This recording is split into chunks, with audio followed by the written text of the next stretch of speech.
Right here. Let's hit it. Let's beat this crack chimera.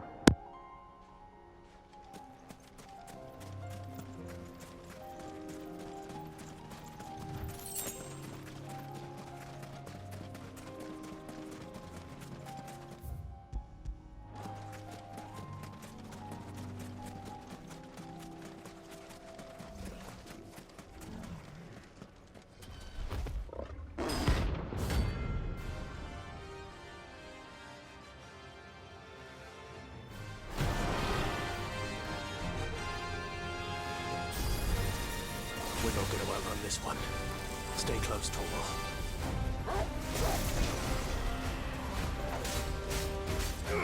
All yours, Torgal.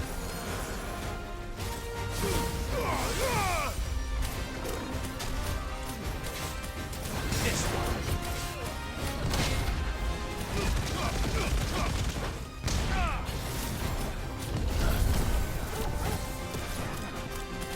All yours, Torgal. Nice try. Now, Torgal! Torgal, kill!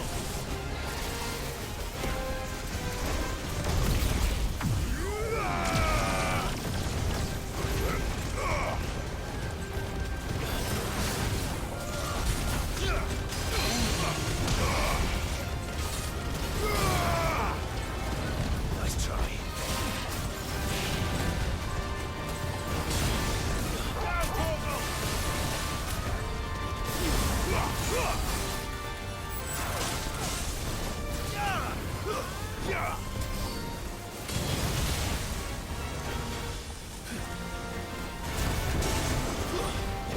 Torgal, kill! Now, Torgal!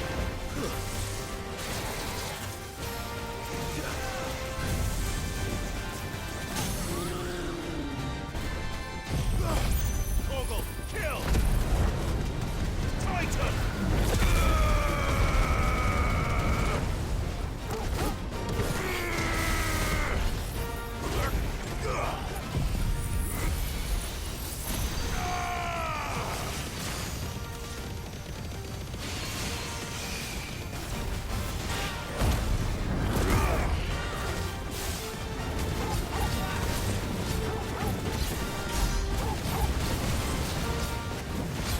Now, Torgal!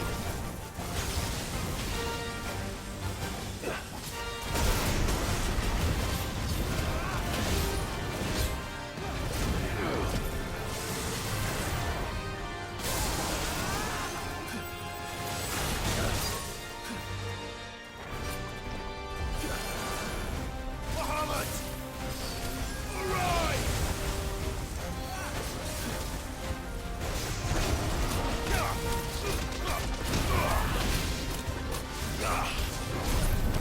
All yours, Torgal! Torgal, kill! Now, Torgal! Too slow.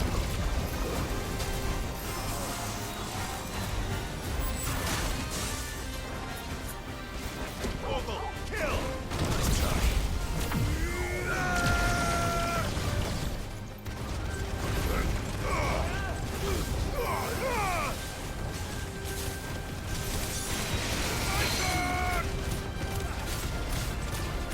Now, Torgal!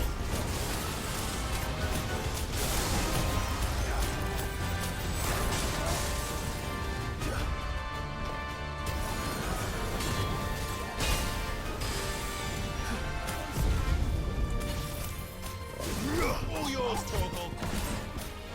Too slow. Now, Torgal! Torgal, kill! All yours, Torgal!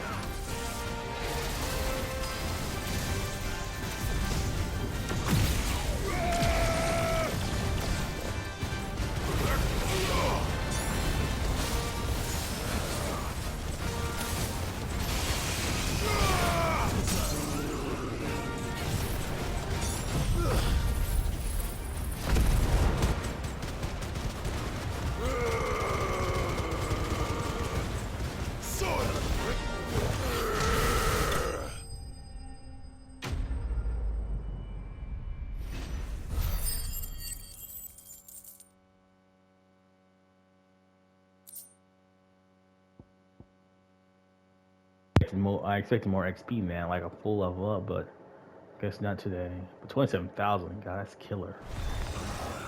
Should have picked on someone your own size.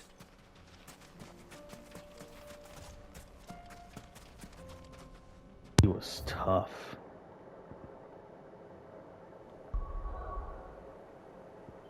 So I could fully upgrade these abilities of mine that I have, but I'm not gonna do that right now. I'm instead just gonna wait. I'm gonna start doing a bunch of reading too before we head to the main quest now. You know, it's a lot of crap we have.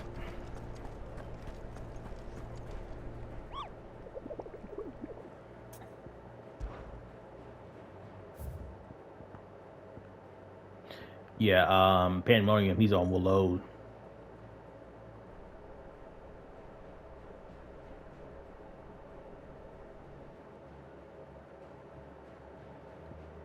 Yeah, Pandemonium, he's an orc or some shit like that.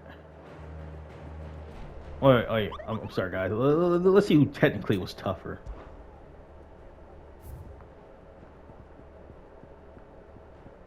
Alright, so both the same, about the same, strength-wise. Welcome to the Patron's Whisper. Is everything we've received and everything promised? Damn, I could have sworn I would have had more. Oh well. Faith undying. We are the shadows that quicken in the firebird's wake, and from the shadows to serve our Lord and those who would be his wings, the undying. Oh, thanks. Here you are. Could have sworn to have more, but apparently not. Best of luck out there, Sid.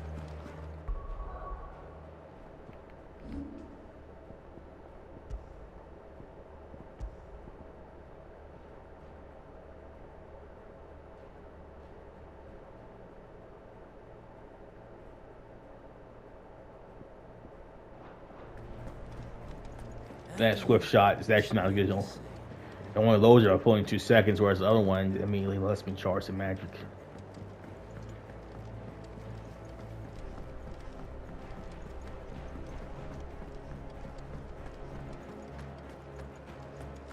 The stew is awfully thin. I will not forget this kindness, my lord. I shall go to Eastbourne. So why aren't you at Eastpool? The courage to fight. What happened in Eastpool with the Bears and the Guardians has been a long time coming, and I'm proud that it could finally happen here in Rosaria. The district of old may be no more, but Archduke Elwin's dream still burns in the hearts of many, and it is through victories such as these that fire will spread. This is only the beginning, Clive. But if I'm getting it, it is Martha. In loss there will be found. It is hard to believe Theo is gone. Every morning I wake, I expect him to be there in the stable, watering the birds or readying the packs. Yet he is not, and it is everything I can do not to fall to my knees and weep. Still, I know I have to move on, but that doesn't mean I have to forget. My brother and I built all we have here together, so as long as I still head the caravans, he will ever be with me, and I shall honor him in death by carrying on what he strove for in life. That is what I choose. Eloise. No offense, but she needs to get married pretty quickly because Theo was her protection. So what now?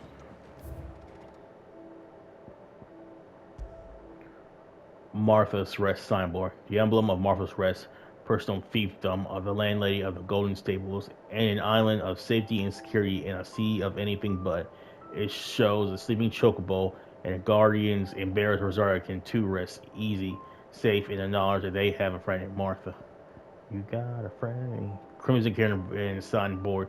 The emblem of the Crimson Caravan's porters of wide renown, based in the market town of Bucklod. It depicts a lady chocobo at the death of her brother and confidant Theodore. Eloise chose to continue the work they had begun together, freeing bears from slavery just as she had freed him so many years before. Sorry. Medicine chest, a beautifully carved chest that opens to reveal countless compartments full of tonics and tinctures. As Clive often proved a difficult patient, reluctant to come to the infirmary, Tard commissioned this unto that he might take a part of the infirmary with him. That's nice.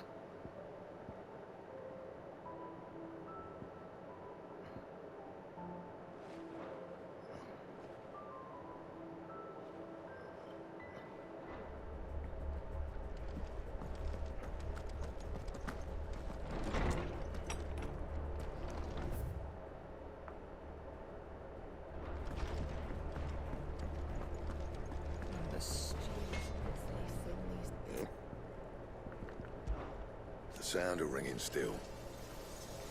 Has filled the streets of Jervals. This is back before anyone can remember. And there's now a smith worth his salt who did pretense under one of the village masters. Me and Zoltan worked old Vulcan's foundry till our lungs burned and our skin turned black. But we were happy. Till we weren't. You know, things change. People change. And we can either change with them or we can stay stuck in the past. Me and my old mate, we've chosen to put our past behind us so that Jervals can have a future. A future where youngsters can be proud of work well done. And work done well and work done right. Just like here. Who knows? Maybe someday my apprentice will be someone else's master and work them as hard as I do him. St. Fordian, dear.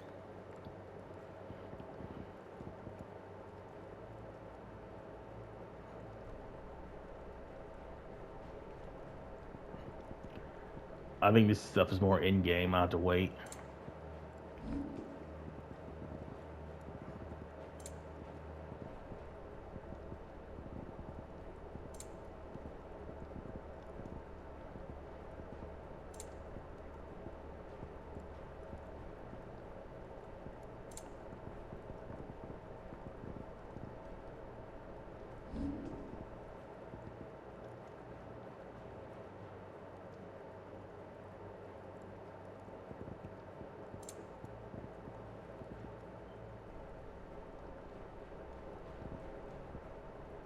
That it? Fine.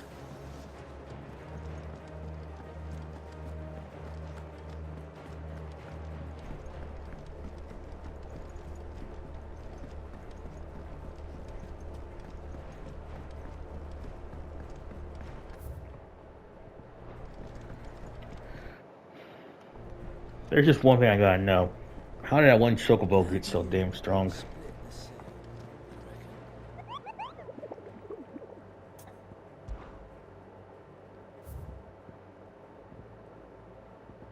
Yeah, this guy.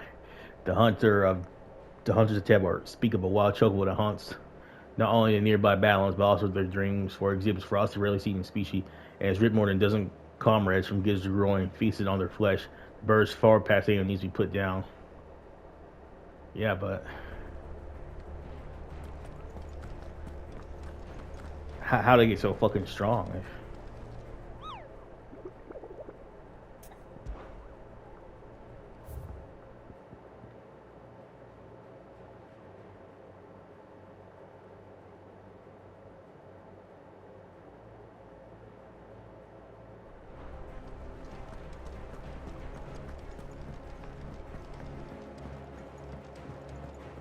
There's bound to be more S-rank hunts pretty soon.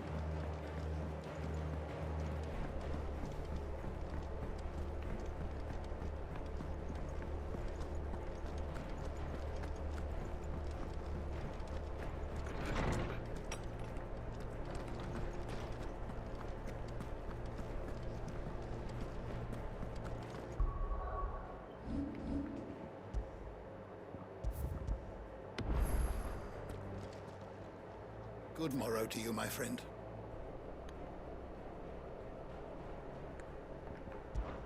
If I may observe. Your brother is possessed of a rare gift, and I do not mean the flames of the phoenix. Words, Clive, his findings on Ultima and the Circle of Malleus are worthy of the great Moss himself.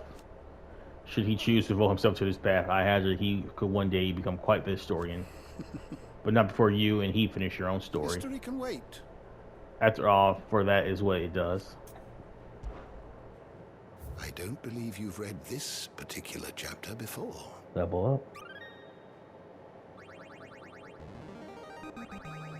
I have quite the find for you today. Southern Alliance. An entente formed between Dalmatia and the Duchy of Rosaria in year 850 with the aim of preventing the free cities of Canberra from claiming independence from the Republic. While the alliance eventually became a three-way affair when some Breck joined bonds between the Dalmatians and the Rosarians remained relatively strong, with Rosaria sharing the secrets of vital techniques such as irrigation and free flow of various diplomats between the two nations. Guess that didn't pan through, huh? Because they didn't help us. This Mickey's a mother crystal that is believed to have stood in an area in the northeastern part of Dalmatia, Legends tell that it was destroyed in a battle between men and gods, a battle so ferocious that it left behind a great crater that can be seen today. The Bank of Gilbert the Great Lender, a folk religion popular in the free seas of Canberra. Gilbert the Golden was a legendary trader who not only introduced the concept of fiat currency to Valisthea, but founded Canberra's very first merchants guild. When the same guild was later entrusted with administering Valisthea's common currency, they chose the name Guild in honor of their revered founding father. The faith is organized largely along the lines of a commercial organization, and prayers tend to be aimed at bringing prosperity and success to business. Trade on Unity of 859. Tripartite alliance formed in the year 859 between Rosaria, Stameka, and Sembrek. Its purpose was to oppose the independence of the free cities of Canberra due to fears that this might inspire similar and improve independence movements elsewhere in the realm. The alliance was disbanded in 860 in light of the attack on Phoenix Gate and the dispute over Sambercoy Billy in the affair. Alright, yeah, that's probably it. Yeah, damn. Sex, that sucks. Magic tech, a term that appears in early histories of the fallen civilization and describes their highly advanced magical technology, of which airship is the best known example. They also produce weapons all but indistinguishable from living beings, yet whose destructive power are that of the gods of legend. The early chroniclers labeled these beasts the iconoclastes, and it is from this term that the icons of the present day take their moniker. Well, iconoclastes. What subject shall we consider today?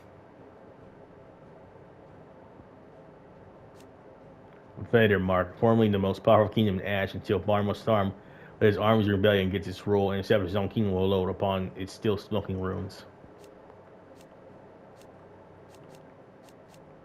Barnabas Starmill.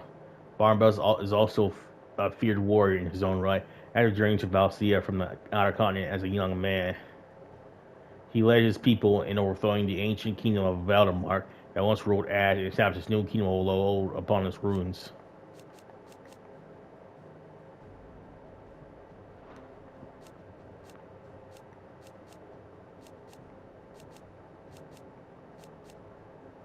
Pretty much this is the unbalance in Aether resulting not only sap the potency of the crystals and magic in those lands that remain livable, but fill the rest with floods, turning men and beasts into mindless merchants of Catholic, all to set the wills of mankind and make all humanity into his soulless servants. Yeah. Circle of Malleus. An ancient religion once prominent across the entire Valisthea. Its key ideologies were rooted in the sacred nature of the mother crystals and the worship of Ultima as the true god. Though long since faded, scholars believe the faith eventually branched off into what is now widely known as the Crystalline Orthodox.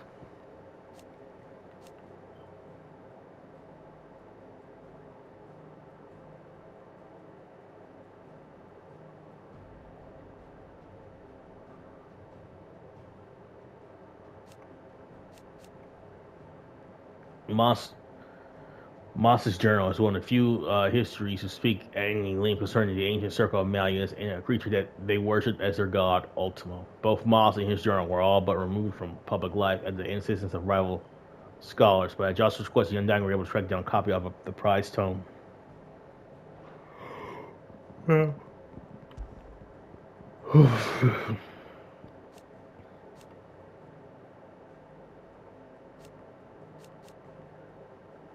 After Clive was bested by Barnabas in the bed of Naldea Nero, the two fled to the Shadow Coast. It was there that she entrusted her icon to him, that he might have the strength to fight their fate to the last.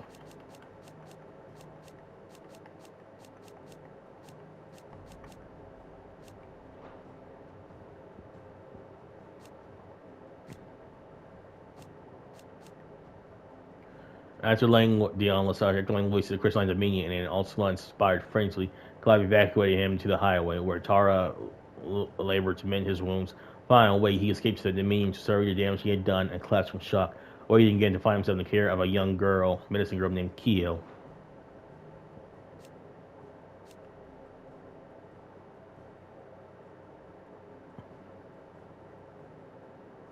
By Clive Ralston after he and his master slaughtered the guild masters and Republican ministers in the Canberra Agora.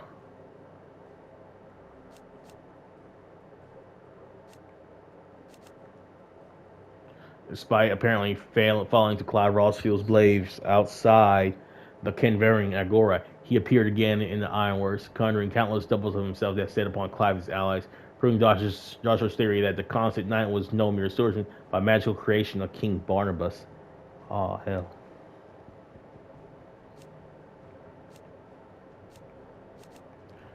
Tara. She learned much of her knowledge of non-magical interventions in the Southern Isles, where she served as a brainy healer. Her mentor next use was in the Blighted Land. A man she called her mentor taught her the true physicker's art. Fate brought the two together in her mentor's final hours, long past healing. It was all Tara could do to use the skill she had taught to her to ease his passing.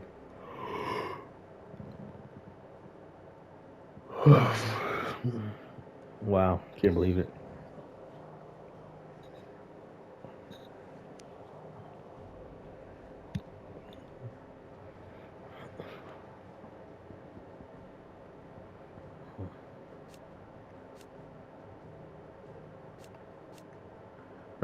He originally hails from Javalis in the far-flung desert ways of Damekia, where he and Zeltin both apprenticed, though he has not returned for many a year, not least because his Soren friend still bears him a deep-seated grudge. Here. After an flood filled the nearby mines and the town was set upon by Akashic beasts, he rose to Javalis' defense, settling the blood between them once and for all. Together, he and Zoltan forged a Ragnarok, the legendary blade whose designs were bequeathed them by the master Vulcan. Vulcan, huh?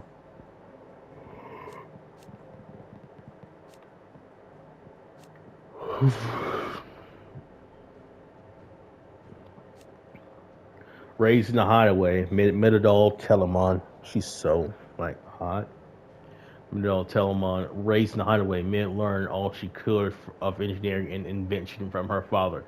Before leaving for university to learn all she could, her studies all but complete, she put her skills and knowledge to use in building the Enterprise, a mithril engine-powered vessel of her and her father's design, which she captains in service of Clive's cause. Yay!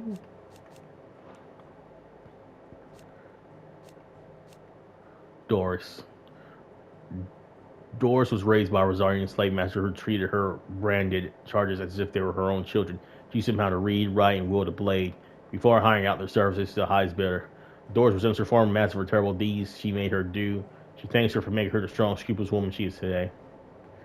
I mean, I know it was bad what the slave master did, but at that particular time, I think she treated him better than anyone else. She may have hired the service, but, negative.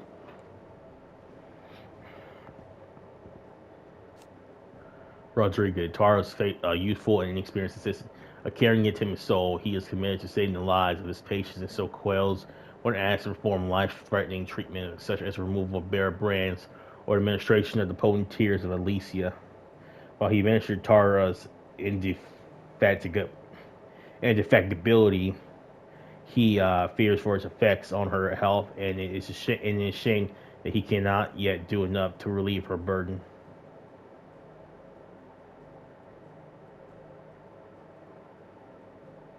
Yeah. Owain, one of Mid's assistants, tasked with bringing to life her designs for new inventions that might assist the residents of the hideaway in their day-to-day lives, and one day perhaps all of the people of the twins.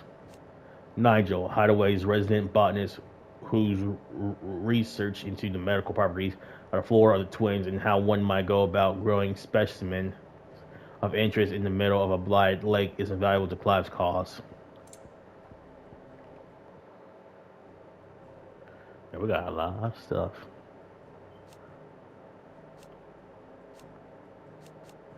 Martha, her efforts to save bears from bonds of thraldom began before she met Sid, and like him, she dreams of a world where bears can live on their own terms. This end she nourishes the seeds of a better world that she and the Guardians of Flame have planted in Eastpool.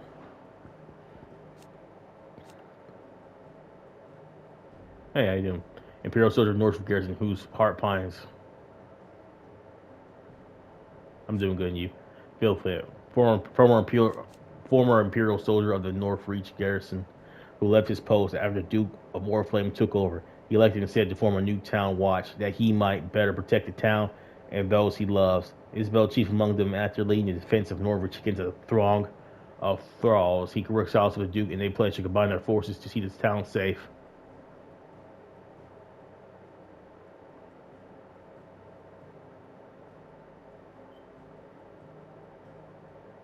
I didn't know about that. Really, he did that. I think we missed that. No problem, man. A friend of Clive's cause who my stream's going all right so far. Thanks to you, my friend. A friend of Clive's cause who keeps an ever-attentive vigil on the comings and goings of Demacia. After being caught up in the vanished raids on Dalamil during an excursion to its famous markets and lending Clive and Lubar his aid in bringing the town together, Victor developed a fondness for the place. He began making regular visits, becoming firm friends with Lubar and earning the trust of the townspeople.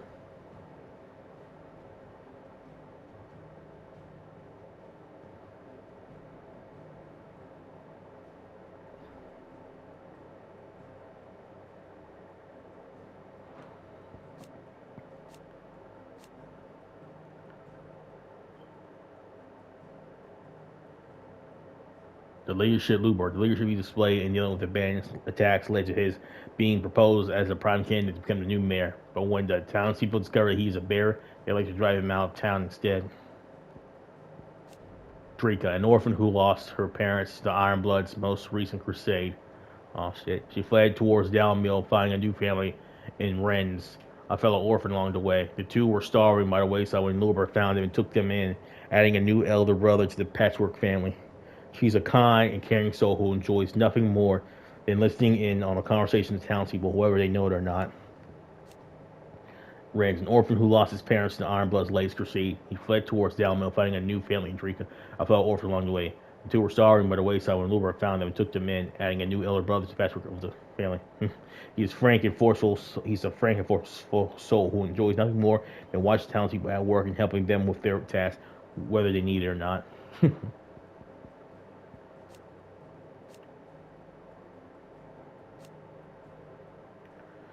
Eloise, eldest child and heir apparent of a successful Canadian trading house, Eloise abandoned her birthright in order to save her younger brother Theodore, who her parents would have seen branded after his powers awakened. After Theodore lost his life before her eyes, she swore to continue their work to free Barris, that his death might not be in vain.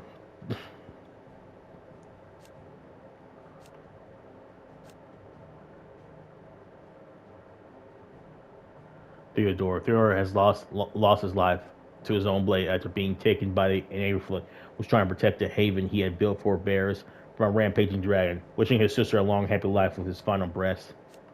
Damn, bro.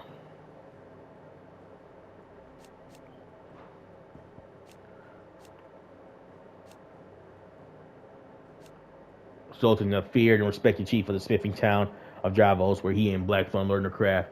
After the master who the two apprentices under breathed his last, they exchanged blows over the future of the town and have engaged and exchanged area words since. Chief of Dominican Smith Town, Dervos' skills in etching metal far eclipses Blackthorn's own. After the latter aided Zoltan and his town in overcoming the twin threats that faced them, and in absence of aid and running their forges, they're useless, and a serf fed of it that Alicia that catches a cord against his gates. The two were reconciled at last. He's getting a newfound admiration for each other's talents.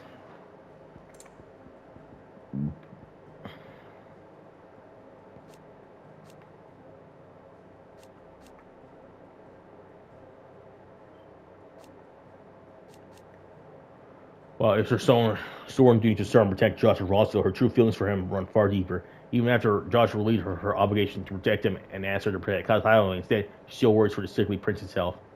She might love him. No, my friend, I don't stream only at 16. I stream a lot of stuff, but you check my fast streams. I just, play a game and I work hard until I beat it, and then, I stream a bunch of other stuff too. Just check my past streams. I stream Victoria 3, like a whole bunch of other stuff. I just stream a game until I beat it and find another game.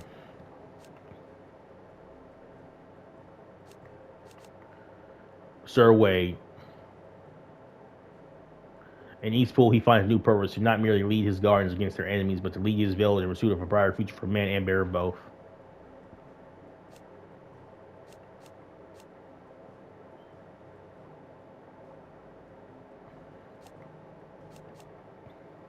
Thanks, man.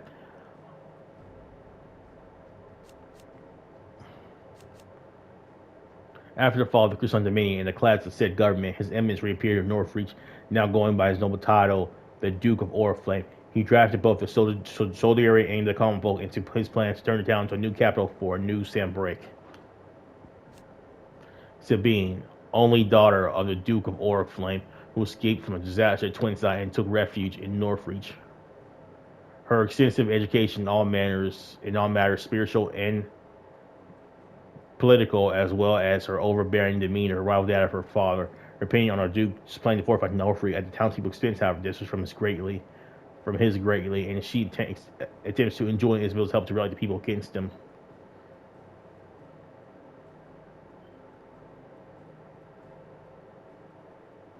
Huh, she's interesting. I didn't see much about that. I think that might have been cut or something. Huh.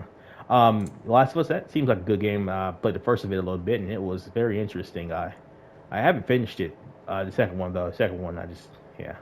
But yeah, cool. What other story games you play? Key Hill. Her travels took her from Dalmatia to the Crystalline Dominion, where she nearly lost her life when the city was all but destroyed by Bahamut. After flames died down, she labored to mend the wounds of the injured townspeople, eventually coming across the collapsed Prince Theon, who she nursed back to health.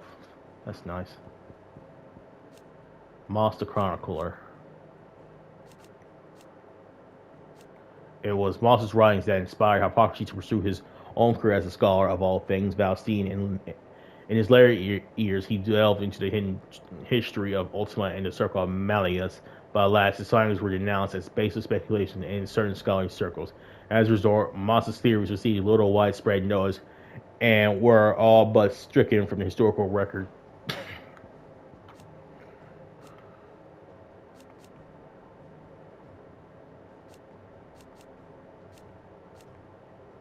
And a creature King Barn boasts of low worship as his god, ultimately requires a vessel in which to inculate his disembodied soul. And Clive's curious ability to absorb the powers of our Eikon says he's the very Mephos that Ultima has long awaited. He wills Clive to absorb the other Eikons that his vessel might be perfected. Yeah.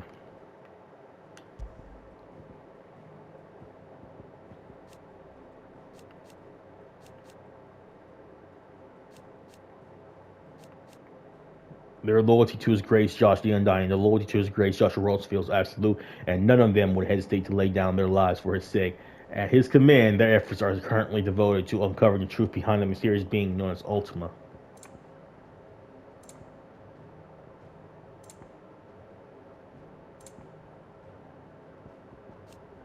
Kretov, a small Dominican village of bean farmers and goat herds built in the shadow of fallen ruins. Though located at the edge of the fields of Korava in a caravan trail that runs through Titan's Wake to the free cities of Canberra, it has historically received few visitors, as most merchants choose instead to take the less perilous gilded path north. It receives far fewer now that plague has taken the lives of most of its residents.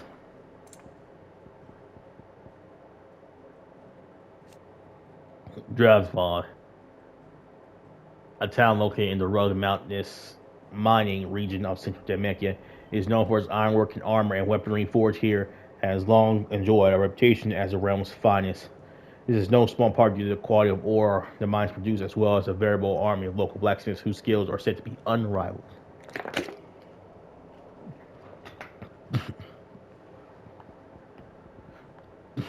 Stonehere, capital of the Kingdom of Valo, located on the coast of Friggs Calm. At its northernmost bay, its mother crystal Drake Spine sits just offshore and is connected to the city proper via a massive span that legends say required 100 years, an entire mile's worth of stone to construct.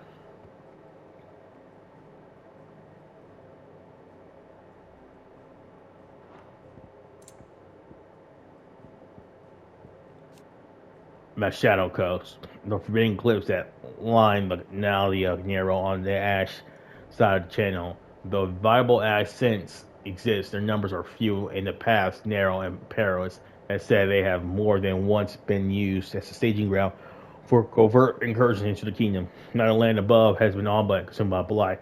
It is only the boldest adventurers who dare set foot here. The continent, a vast landmass situated far from Valthea's shores. Aside from the most intrepid traders, the odd, particularly curious scholar, few have been known to brave journey there or back, for which reason the character and customs of his people remain a mystery to most. Oh, the continent. That is strange. The Silver Peak Consortium, one of the largest, most prestigious trading houses in Dalmatia, who sought to scout Eloise. Their mercantile operations extend far beyond the borders of the Republic, as Eloise learned when they stepped in at the last moment to purchase the bearers for which the Crimson Caravans had long been bargaining with the army, and sell them on to a trader from the outer continent. In the truth, they had been interested in the trade from the very start, and only without making their own offer as courtesy to Eloise, one that was rescinded after she failed to respond positively to their offer to her. Yeah, she'll join, I think. The Nile de Janeiro, a region of a sea south of the Strait of Alpha, lying between the continents of Storm and Ash. The trading ports of the free seas of Convert dot its western shores, making it the most busiest stretch of commercial water in all Valisthea. Though her currents are swift, storm-free skies and abundant of marine life allow the Narrows to serve as a source of much of the region's food.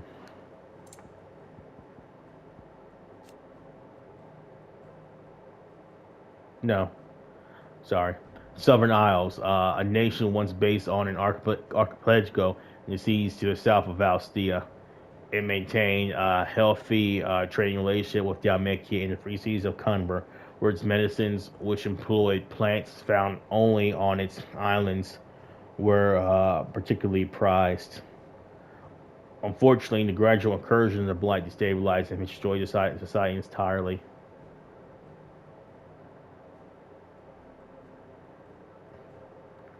Southern Isles nation, it maintained a healthy trading relationship with Jamaica and free seas of Camper, where its medicines, which employed plants found only on its islands, were particularly prized. Oh, I think that's where the medicine grows from, Southern Isles. That would make sense.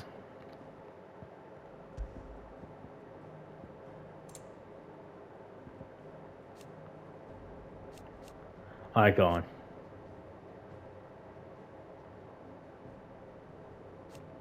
Shattered aspects of Ultima's power given flesh by human whole is the two Wardens of Fire, Phoenix and Ifrit, who together comprise his perfect form.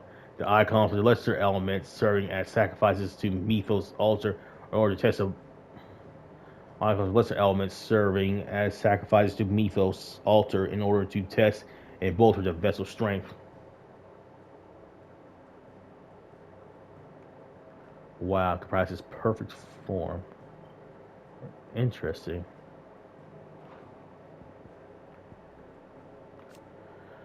The unbranded. Most bearers are identified soon after birth and marked with a slave brand, but a fortunate few are not and remain unbranded. An unbranded bearer can live like any other man or woman so long as their knack for magic remains a closely guarded secret. Should it be revealed, however, they are denounced as liars and imposters and dealt the severest punishment.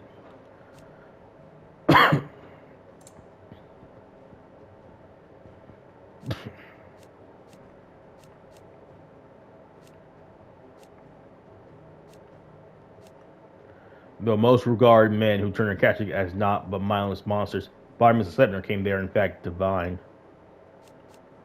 Huh. Slave traders, those who make their coin buying and selling bearer slaves. Our trade is highly regulated. A slave is a valuable asset, and so there is a thriving black market in stolen and unregistered bearers.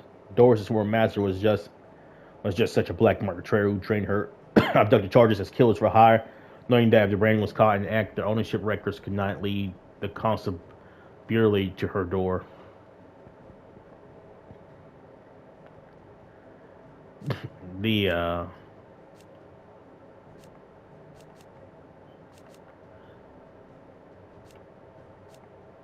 To serve as last hope for humanity should all of Valisthea be lost to blight.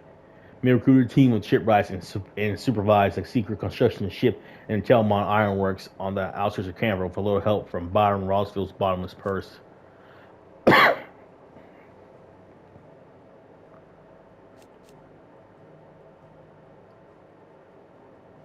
mithril with which it is filled is a highly concentrated source of energy, allowing the ship to achieve speeds thrice that of a galleon at full mast. Yeah.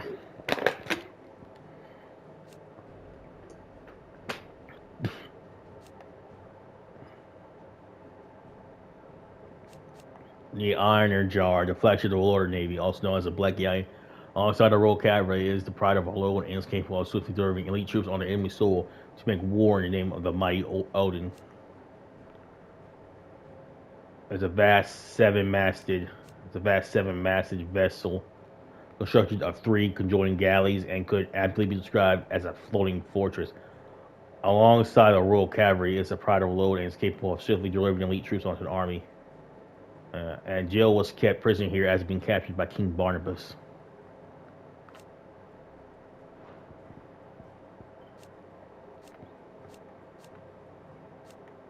It was designed and constructed by a young Mid, and Sid labeled it her first true masterpiece of engineering. He hid his own masterpiece inside the final part that his daughter would need to complete the calibration of the mithril engines that the two designed together.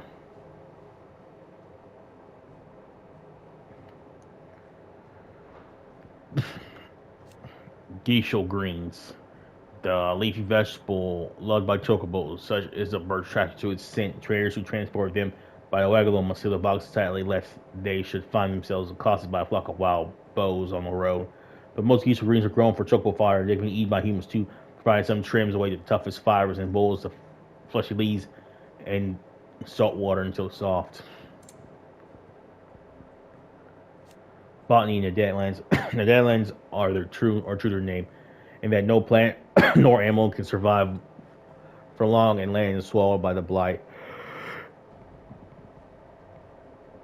At least that is without effort and ingenuity. In said highway, Bowmill and Martell found some success in growing crops in Deadland soil. In other words, continuing their legacy. And the new highway, mid filters, for instance, make the blackened waters of the mere fit for human consumption, and much Schneider's relief irrigation. That's cool.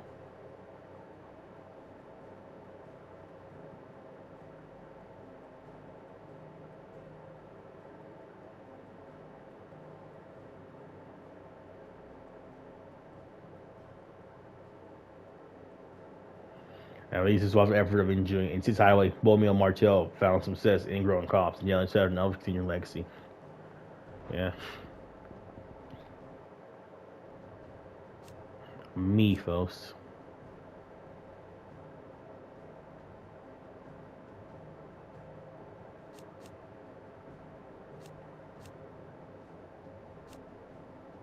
Ultima's name for the vessel of Lignus power that he has long awaited. He identifies Clive as this mythos by virtue of his awakening as dominant Ifrit and having the power to absorb the ether or icons. Also manipulates the surface into pitting Clive against the other dominants that he might drink in other share and bring mythos closer to perfection. Will, that which separates humans from animals and is given shape by consciousness, a sense of self, and a freedom of thought. Even when one is deprived of other freedoms, it is one's will that drives the pursuit of true liberty. So ultimately, however, human will is sickness that prevents them from taking their proper divine form, that of the Akajik who boundly serve his own purpose. To his end, he casts primogenesis, transforming much of humanity into his soulless servants. The bonds of consciousness, the fellow feeling that binds a person with those they love and who love them. So long as these bonds remain strong, so too does a human's grip on their will. Also, one casts primogenesis in order to sever these bonds of consciousness, that humanity might lose her will to turn akashic, and that his vessel might be perfected.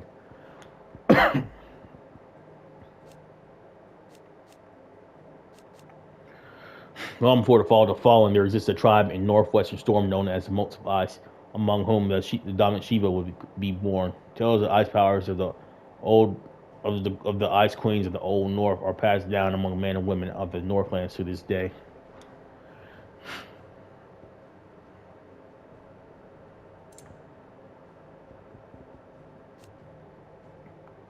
Chimeras, that there might exist a creature so terrible, so twisted as a triphallic horror that is a chimera. It's a striking reminder of the madness of whatever deity first inspired whispered life into them. It's not enough that the winged demons are both astonishingly aggressive and adept in the manipulation of aether, but they are also able to wield their influence over other beasts, commanding them like a field marshal might his regulars. Fortunately, they are only rarely seen and only deep in the deserts of Demacia.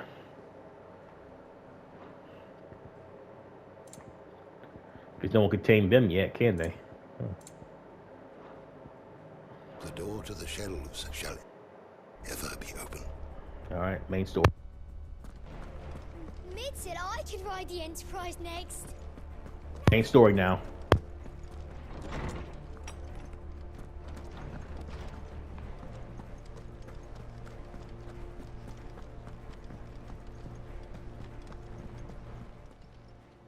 Clive. If you're gonna buy something, be quick about it.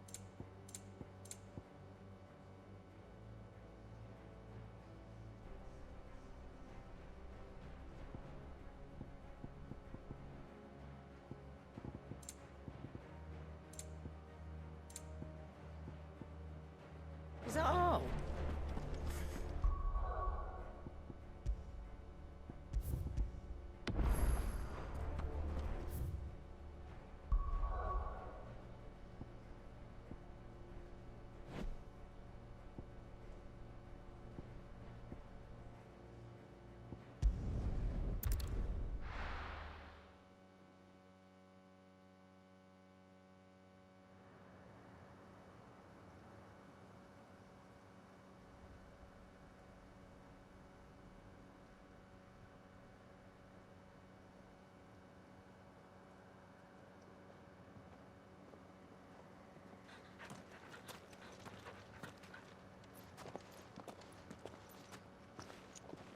Reckon it'll be a long walk to the capital if we follow the cliffs. I'll scout ahead, see if I can't find us an inland route.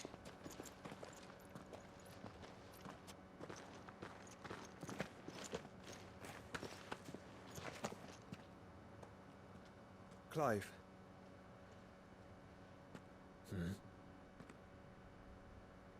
There's something I've been meaning to ask. You took her icon, didn't you? Yes, I did. She understood.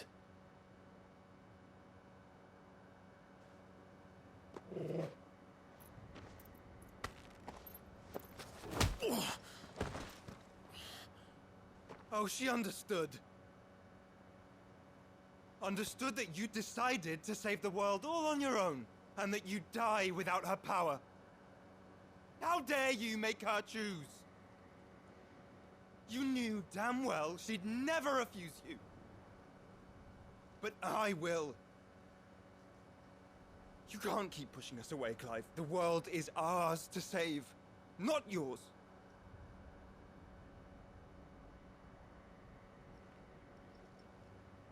I used my gift because I thought it was the right thing to do.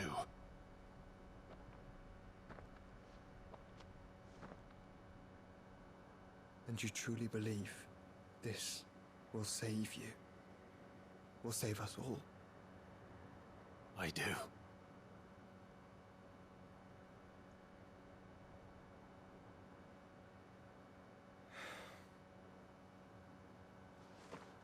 Then so be it.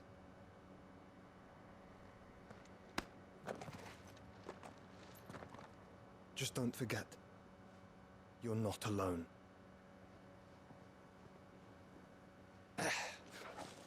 Think I found us a trail.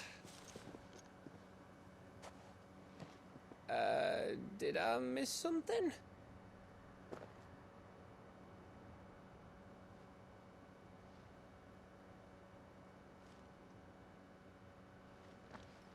Only that Joshua didn't. I don't get it.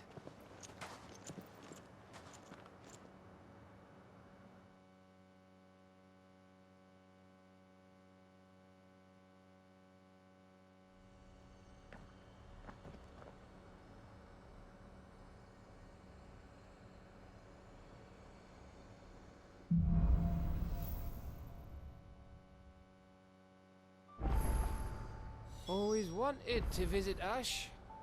We're in Waluda territory now. Don't expect a warm welcome. Oh, I don't know, Clive. That castle over there looks inviting enough. Shall we sample its inhabitants' hospitality?